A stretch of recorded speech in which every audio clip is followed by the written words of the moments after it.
शारदीय नवरात्रि के छठे दिन आदिशक्ति मां नव दुर्गा के छठे स्वरूप मां कात्यायनी की पूजा करने का विधान है। मान्यता है कि मां कात्यायनी की पूजा करने से शादी विवाह में आ रही बाधाएं दूर हो जाती हैं। नवरात्रि के छठे दिन भक्त विशेष मंत्र और भोग के द्वारा मां कात्यायनी को प्रसन्न करते हैं। इस वर्ष मां कात्यायनी की पूजा 8 अक्टूबर 2024 दिन मंगलवार को की जाएगी। ऋषि कात्यायन की पुत्री होने के कारण इनका नाम कात्यायनी रखा गया। मां कात्यायनी सफलता और यश का प्रतीक है। मां कात्यायनी की उपासना से रोग, शोक, संताप और भय नष्ट हो जाते हैं। देवी कात्यायनी व्रज मंडल की अधिष्ठात्री देवी है। भगवान कृष्ण को पाने के लिए व्रज की गोपियों ने देवी कात्यायनी की पूजा कालिंदी नदी के तट पर की थी। ये व्रज मंडल की अधिष्ठात्री देवी के रूप में प्रतिष्ठित है। मां कात्यायनी का स्वरूप अत्यंत चमकीला और भव्य है। इनकी 4 भुजाएं हैं। मां कात्यायनी के दाहिनी तरफ का ऊपर वाला हाथ अभय मुद्रा में और नीचे वाला हाथ वर मुद्रा में। बाई तरफ के ऊपर वाले हाथ में तलवार और नीचे वाले हाथ में कमल पुष्प सुशोभित है। मां कात्यायनी सिंह की सवारी करती है। देवी के स्वरूप के पूजन से भक्तों में एक अद्भुत शक्ति का संचार होता है। मान्यता है कि देवी कात्यायनी की पूजा में लाल और सफेद रंग के वस्त्र पहनना बहुत शुभ होता है। देवी कात्यायनी का ध्यान गोधूली बेला में किया जाना चाहिए।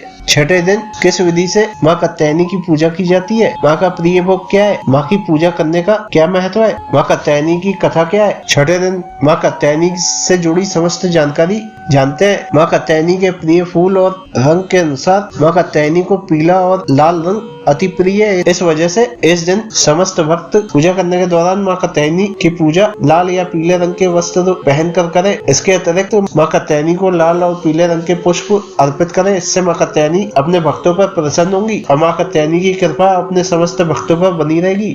देवी कात्यायनी के प्रिय भोग के अनुसार मां को प्रसन्न करने के लिए नवरात्रि के छठे दिन शहद का भोग लगाने का विधान है। ये देवी कात्यायनी का प्रिय भोग है। ऐसा करने से जीवन में मधुरता और सुख समृद्धि आती है। यदि भक्त शहद में बने कद्दू के हलवे का भोग लगाते हैं तो उन पर मां कात्यायनी की विशेष कृपा बनी रहती है। भक्त नवरात्रि के छठे दिन ब्रह्म मुहूर्त में उठकर स्नान ध्यान करने के पश्चात जहां कलश स्थापना की है वहां साफ सफाई करके माता कात्यायनी की मूर्ति या प्रतिमा को लाल या पीले रंग के कपड़े पर रख दे। माता कात्यायनी को सुगंधी धूप दिखाकर मां की विधिवत पूजा करें। इसके पश्चात मां कात्यायनी को पीले रंग के पुष्प, कच्ची हल्दी की गांठ चढ़ाएं। फिर मां कात्यायनी को कुमकुम और अक्षत से तिलक करें। इसके पश्चात फिर जल अर्पित करके माता की प्रतिमा के सामने घी का दीपक जलाएं। इस दौरान मां कात्यायनी के मंत्रों का जाप करें। फिर मां कात्यायनी को शहद बहुत ही प्रिय है, इसलिए पूजा के दौरान मां कात्यायनी को शहद का भोग लगाएं। इसके अतिरिक्त मां को भोग में मेवा, मिश्री, खीर, हलवा, फल, मिठाई, दही, घी आदि का भी भोग लगा सकते हैं। इसके पश्चात दुर्गा चालीसा, मां कात्यायनी की कथा, दुर्गा स्तुति,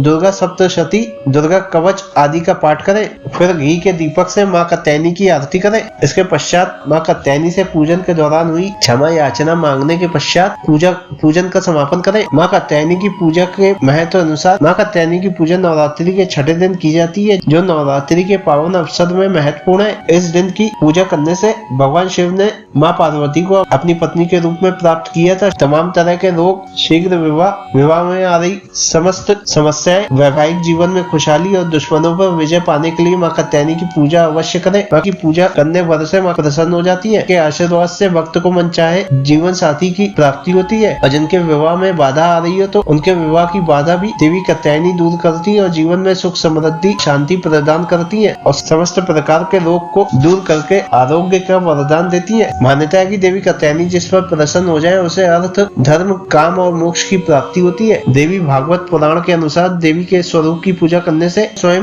नकारात्मक शक्तियों का अंत हो जाता है। मां कात्यायनी की पौराणिक कथा के अनुसार वल्मीकत के पुत्र का नाम कात्य रखा गया। इसके बाद कात्य गोत्र में महर्षि कात्यायन ने जन्म लिया। उनका कोई पुत्र नहीं था। उन्होंने मां भगवती को पुत्री के रूप में प्राप्त करने के लिए मां भगवती की कठोर तपस्या की। महर्षि कात्यायन की कठोर तपस्या से मां भगवती प्रसन्न हुई और उन्हें साक्षात दर्शन दिए। महर्षि ने मां के सामने अपनी इच्छा प्रकट की। इस पर मां भगवती ने उन्हें वचन दिया कि वह महर्षि के घर उनकी पुत्री के रूप में जन्म लेंगी। जब त्रिलोक में महिषासुर नाम के दैत्य का अत्याचार बढ़ गया और देवी देवता उनके कार्यों से, ब्रह्मा, विष्णु, महेश के तेज से माता ने महर्षि कात्यायन के घर में जन्म लिया। इसलिए माता के इस स्वरूप को कात्यायनी के नाम से जाना जाता है। माता के जन्म के बाद कात्यायन ऋषि ने सप्तमी, अष्टमी और नवमी तक 3 दिन तक मां कात्यायनी की विधिवत पूजा अर्चना की। इसके बाद मां कात्यायनी ने 10वीं के दिन महिषासुर का वध किया और तीनों लोगों को उसके अत्याचारों से मुक्ति दिलाई।